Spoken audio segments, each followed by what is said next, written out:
सबको जय मसीह की। आज हम पैदाइश की किताब उसके चौथे बाब को पढ़ेंगे, यानी चैप्टर 4 को। ठीक है, और हम स्टार्ट करते हैं पैदाइश की किताब उसके चौथे बाब की पहली आयत से। इसका जो हमारे पास टॉपिक है वो ये बन रहा है कि काइन और हाबिल। ठीक है, और आदम अपनी बीवी हवा के पास गया और वो हामला हुई और उसके काइन पैदा हुआ, यानी उसका एक पहले बेटा पैदा हुआ है। अब उसका नाम है काइन। ठीक है, तब उसने कहा मुझे खुदावन से एक मर्द मिला। किसने? हवा ने कहा। फिर काइन का भाई हाबिल पैदा हुआ, यानी उसका एक और बेटा पैदा हुआ हवा का, आदम का, और यानी काइन का भाई पैदा हुआ हाबिल। ठीक है, और हाबिल भेड़ बकरियों का चरवाहा और काइन किसान था। ठीक है, चंद रोज के बाद यूं हुआ कि काइन अपने खेत के फल का हदिया खुदावन के वास्ते लाया। ठीक है, अब यहाँ पर हम एक बहुत बड़ी बात है नोटिस करने वाली। क्या लिखा है कि एक भाई तो क्या था, चरवाहा था, और एक भाई किसान था। अब जो किसान था उसने क्या किया कि चंद रोज के बाद यूं हुआ कि काइन अपने खेत के फल का हदिया खुदावन के वास्ते लाया। क्या लेकर आया? हदिया। और हाबिल भी अपनी भेड़ बकरियों के कुछ पहलौठे बच्चों का और कुछ उनकी चर्बी का हदिया लाया। और खुदावन ने हाबिल को और उसके हदिया को मंजूर किया। ठीक है, हाबिल को क्यों मंजूर किया ये भी हम आगे पढ़ते हैं। पर काइन को और उसके हदिया को मंजूर ना किया, इसलिए काइन नहायत गजबनाक हुआ और उसका मुंह बिगड़ा। और खुदावन ने काइन से कहा तू क्यों गजबनाक हुआ और तेरा मुंह क्यों बिगड़ा हुआ है? अब क्या हुआ कि वो जो काइन अपने खेत का फल लेकर गया है, अपने फलों का हदिया लेकर गया है, वो गले सड़े फल फ्रूट लेकर गया है, सब्जी वगैरह ये चीजें जो उसका खेत में था। फल यहाँ पर लिखा हुआ है तो हम फल ही पढ़ेंगे कि काइन अपने खेत के फल का हदिया, ठीक है, जो उसके खेत का फल था वो उसका हदिया लेकर गया। वो खुदावंद ने क्यों मंजूर नहीं किया? हो सकता है कि वो गला सड़ा फल हो। ठीक है, वो अपना अच्छा उसने साइड पर कर लिया और बुरा सड़ा खुदावंद के लिए ले गया। और आज के दिनों में भी लोग ऐसे ही करते हैं कि फटे पुराने नोट खुदावंद के हजूर कर देते हैं और अच्छे खुद पास रख लेते हैं। हदिया सिर्फ यही नहीं होता कि खुदावंद पैसा है, खुदावंद पैसे का लालची नहीं है, वो ही तो आपको देता है और अब आप उसी का लिया हुआ उसी को वापस करते हो। ठीक है, तो कभी ये नहीं सोचना कि खुदावंद पैसे का लालची है, वही तो सबको देने की कुदरत और ताकत रखता है। वो आपको ये इसलिए कहता है कि दो, तो दोगे तो तुम्हें दिया जाएगा ना। अगर आप खुदावंद को दोगे तो आपको दिया जाएगा ना। ठीक है, अगर आप जैसा चाहते हो आपके साथ किया जाए तो आप भी तो वैसा करो। ये आपका हदिया देना जरूर है। हमें पाक कलाम में खुदावंद ने ये हुक्म दिया हुआ है कि अपना 10वां हिस्सा देना है। और हमारे बाज लोग हैं अपना 10वां हिस्सा नहीं देते, और बाज लोग प्रीच करते हैं कि 10वां हिस्सा नहीं देना चाहिए, वो किसी गरीब को दे देना चाहिए, ऐसे किसी की मदद कर देनी चाहिए। ये जो काहिन, ये जो 10वां हिस्सा होता है ये हमेशा याजक को देना चाहिए, यानी काहिन को या मर्द खुदा को, जो खुदावंद की ओर से मुकर्रर किए गए होते हैं, क्योंकि ये खुदावंद का होता है और ये खुदावंद को ही देना चाहिए। ठीक है, अगर आप दोगे ही नहीं खुदावंद को, खुदावंद कहता मुझे आजमा के तो देखो, एक दफा खुदावंद को देख के तो देखो। अगर आपकी फॉर एग्जांपल आपकी 1 लाख रुपए सैलरी है और आपने 10,000 रुपया खुदावंद को 10वां हिस्सा दिया, और आप एक दफा देकर तो देखो, मेरा खुदावंद आपको उसका भी 4 गुना लौटा के वापस करेगा, उसका दुगना तिगना चुगना आपकी सोच से बढ़कर मेरा खुदावंद वापस करेगा। हालेलुया। ठीक है, अब उसका हदिया इस वजह से कबूल नहीं हुआ क्योंकि वो टूंडी भेड़ खुदावंद के हुजूर लेकर गया, यानी गली सड़ी खराब हदिया लेकर गया।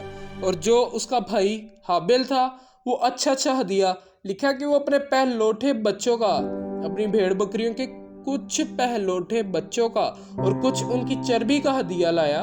और खुदावन हाबिल को और उसके हदिया को मंजूर किया। खुदावन ने हाबिल को और उसके हदिया को मंजूर किया, पर काइन को और उसके हदिया को मंजूर ना किया, इसलिए काइन नहायत गजबनाक हुआ और उसका मुंह बिगड़ा और खुदावंद ने काइन से कहा, तू क्यों गजबनाक हुआ और तेरा मुंह क्यों बिगड़ा हुआ है? ठीक है, अगर तू भला करे तो क्या तू मकबूल ना होगा? कि अगर तू अच्छा काम करे तो क्या तू मकबूल ना होगा? अगर तू भला करेगा तो तेरा भला नहीं होगा? ये खुदावंद कहना चाह रहे हैं। अगर तू भला ना करे तो गुनाह दरवाजे पर दबका बैठा है। ठीक है, अगर आप बुरा करना चाहो ना तो 1 मिनट नहीं लगता, क्योंकि ये गुनाह तो 24 घंटे आपका पीछा कर रहा था। वो तो आपके दरवाजे पर दबका बैठा होता है कि कब ये मुझे पिक करेगा, कब ये मुझे पिक करेगा। पर आपको खुदावंद के साथ रहकर उसे स्किप करना है, उसे छोड़ना है, उसे गुड़कना है, उसे डांटना है, खुदावंद के नाम से उसे कमांड करनी है, यीशु के नाम से उसे कमांड करनी है, उसे डांटना है यीशु के नाम से। ठीक है, और खुदावंद आगे कह रहे हैं, तेरा मुश्ताक है, और लिखा कि वो दरवाजे पर दबका बैठा है और तेरा मुश्ताक है, यानी वो तो तुझे, तेरा मुश्ताक है, वो सोच रहा है, वो तो तेरी आस में बैठा कि कब मेरी ओर आएगा, पर तू उस पर गालिब आ। देखो क्या कह रहे हैं खुदावंद कि तू शैतान पर गालिब आ। और काइन ने अपने भाई हाबिल को कुछ कहा, यानी कोई बात की, उसे वर्गलाया, उसे फुसलाया। और जब वो दोनों खेत में थे तो यूं हुआ कि काइन ने अपने भाई हाबिल पर हमला किया और उसे कत्ल कर डाला। यानी अब जमीन ने अपना मुंह खोल लिया कत्ल के लिए। ये पहला कत्ल हुआ जमीन पर जो आदम और हवा के बेटे काइन ने, बड़े बेटे काइन ने अपने छोटे भाई हाबिल का कत्ल किया। क्यों? जलन से, हसद से। ये हसद थी जिसने उसके भाई को कत्ल करवा दिया। ये गुनाह था जिसने ये काम करवाया। शैतान ने अपना काम कर दिया।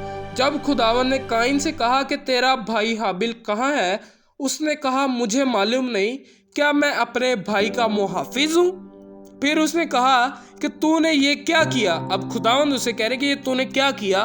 तेरे भाई का खून जमीन से मुझको पुकारता है।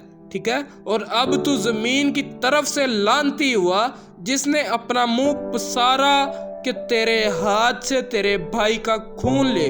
जब तू जमीन को जोतेगा तो वो अब तुझे अपनी पैदावार ना देगी और जमीन पर तू खाना खराब और आवारा होगा।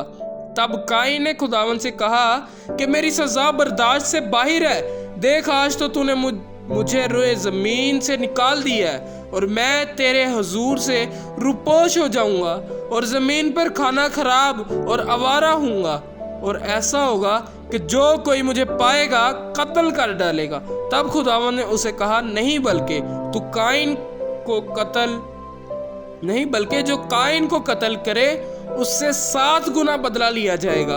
और खुदावंद ने काइन के लिए एक निशान ठहराया कि कोई उसे पाकर मार ना डाले।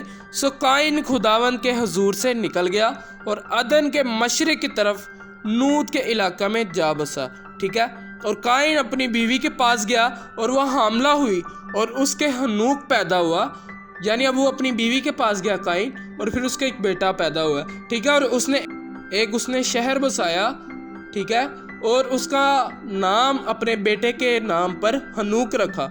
और हनूक से एराद पैदा हुआ और एराद से महूएल पैदा हुआ और महूएल से मतूसाएल पैदा हुआ और मतूसाएल से लमक पैदा हुआ और लमक 2 औरतें ब्याह लाया। एक का नाम अदा और दूसरी का नाम जिला था। और अदा के याबल पैदा हुआ और उनका बाप था जो खेमों में रहते और जानवर पालते हैं। ठीक है, और उसके भाई का नाम योबल था, वो बैन और बांसुरी बजाने वालों का बाप था। और जिला के भी तो बालेकेन पैदा हुआ जो पीतल और लोहे के सब तेज हथियारों का बनाने वाला था। और नामा तो बलकाइन की बहन थी। और लमक ने अपनी बीवियों से कहा कि ए अदा और जला, मेरी बात सुनो। ए लमक की बीवियों, मेरे सुखन पर कान लगाओ। मैंने एक मर्द को जिसने मुझे जख्मी किया मार डाला और एक जवान को जिसने मेरे चोट लगाई कत्ल कर डाला। अगर काइन का बदला 7 गुना लिया जाएगा तो लमक का 70 और 7 गुना। ठीक है, अब अगला टॉपिक हमारे पास आता है सैत और अनूस। ठीक है, और आदम फिर अपनी बीवी के पास गया और उसके एक और बेटा हुआ और उसका नाम सेत रखा। और वो कहने लगी, कौन हवा कि खुदा ने हाबिल के ओज़ के हाबिल के बदले जिसको काइन ने कत्ल किया मुझे दूसरा फर्जंद दिया, और सैद के यहाँ भी एक बेटा पैदा हुआ जिसका नाम उसने अनूस रखा। उस वक़्त से लोग यहोवा का नाम लेकर दुआ करने लगे। पाकलाम के पढ़े और सुने जाने पर खुदावंद की खास बरकत हो। खुदावंद का शुक्र हो। आमीन। देखें, आज हमने खुदावंद के पाकलाम में पढ़ा कि खुदावंद नहीं चाहते कि खुदावंद की दुल्हन उन 5 बेवकूफ़ कुंवारियों की तरह हो। इसलिए तैयारी का वक़्त है और तैयारी करनी है, और खुदावंद चाहते हैं कि खुदावंद की दुल्हन वो 5 अक्लमंद कुंवारियों की तरह हो, जो अपनी कुपियों में तेल लिए हुए और तैयार होकर अपने लाड़े का इंतज़ार करती है। आमीन। पाकलाम के पढ़े और सुने जाने पर खुदावंद की खास बरकत हो। खुदावंद का शुक्र हो। आमीन।